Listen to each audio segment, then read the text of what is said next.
Good morning, everyone. I just want you to know that I am I am the armor bearer of God in this generation. I am I am the mouth that speak repentance to this generation, because today's generation is awakening of faith. From now on 2025 to 2026, the next year, all person in the world shall awaken by God. The Lord will wake up each human to bow down to Him, to bow down, to bow. That every knee shall bow and every tongue shall confess that Jesus Christ is Lord.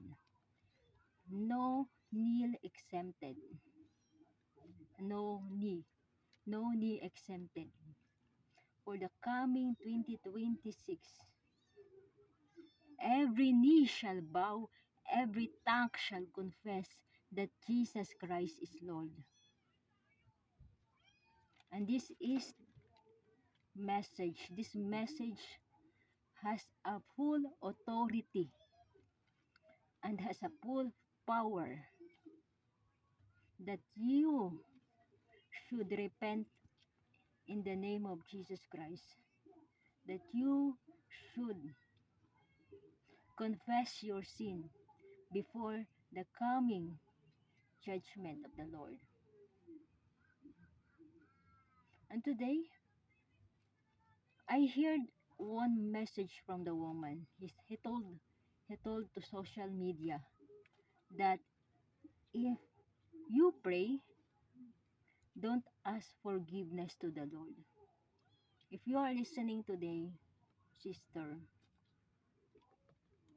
according to the teaching of the Bible, according to Jesus, this is how you pray. This is how you pray according to God. Our Father, who art on heaven, holy be your name. Means, before you pray, you should praise the Lord. You should worship the Lord. You should give Him an honor, glory, and praises. Our Father who art in heaven, holy be your name. Your kingdom come. Meaning, you will emphasize the power of the King. That He will reign. He will reign. Your will be done. Meaning, the will of the Lord shall be done. On earth as it is in heaven. And after that, you ask your needs. Give us this day our daily bread. You will ask what you need to God. Is health, whatever you need. And forgive our sins. Forgive our sins. Because we don't know. In our mind, we sins God. When you lie, you sins God. Every second, you might hurt God. You might sin God. That's why He told us, forgive our sins.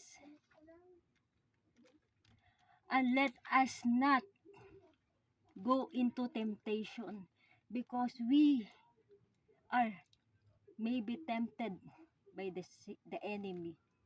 We may be tempted. Diba? Our Father who art on heaven, holy be thy name, your kingdom come, your will be done on earth as it is in heaven. Give us this day our daily bread, and forgive our sins as we forgive. You should forgive the one that hurt you.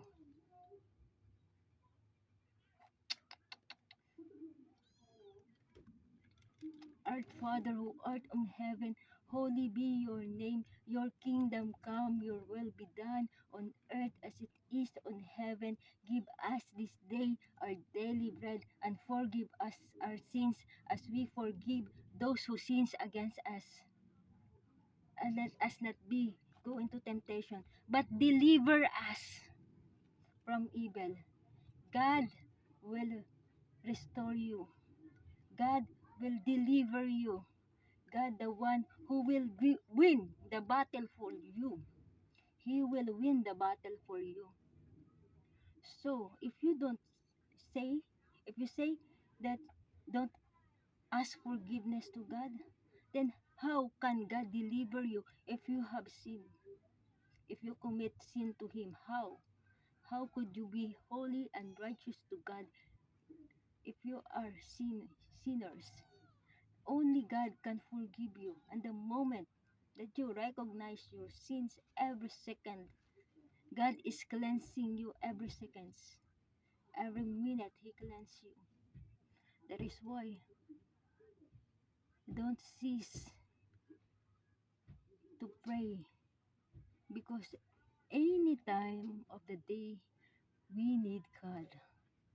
We always need God, and it is necessary for us to always ask the help to the Lord. Don't boast. Never, never boast to God. Because the moment that you don't teach, because the moment that you teach bad influence to other people, you will be judged by the Lord. According to what you have says, you will be judged.